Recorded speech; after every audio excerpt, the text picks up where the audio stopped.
هي اللي ما عم تشتغل معي ولا باي شيء، شو هالشغل هذا؟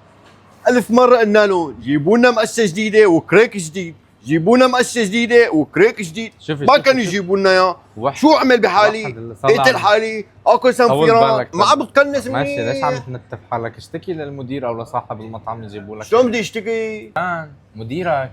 ايه طيب روح لعنده اشتكي، قل له انا لازمني 1 2 3.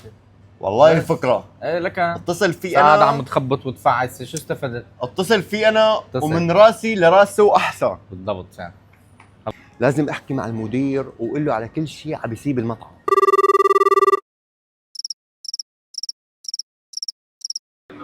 اللي المدير رفعك، انت صرت ويتر.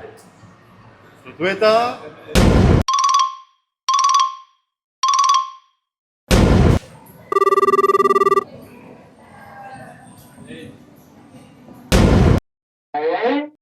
تعال عندي تعال عندي. ايه المدير رفعك، صرت كابتن.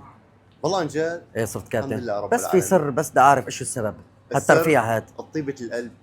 تمام. بس تكون طيبة قلبك بتنجح بحياتك. محترم. لحظة يا ريس، لحظة. تفضل. انت ترقيت، انت عن جد؟ صرت مدير مثلك مثلي، بس ممكن اعرف ايش السر انك عم تطلع بهالسرعة؟ السر هو طيبة القلب. طيبة القلب هو السر. ايه والله لما تكون طيبة قلبك تنجح. سيماهم في وجوههم فعلا فعلا نظام. الحمد لله رب العالمين. ريس معلش انا اسف على المقاطعة. لا ولا تسمح يهمك. لي اخذ يوم الاثنين اجازة؟ اجازة؟ شو دخلني انا؟ روح احكي مع مدير العام. ما انت صرت المدير العام يا ريس. انا مدير العام؟ صرت مديري. والله عن جد؟ مين عيني مديرك؟ تسمح لي التنين؟ لا اخي، عندنا شغل، بدنا نشتغل، وخلي اهم شيء قلبك طيب، مشان تشتغل هيك بضمير.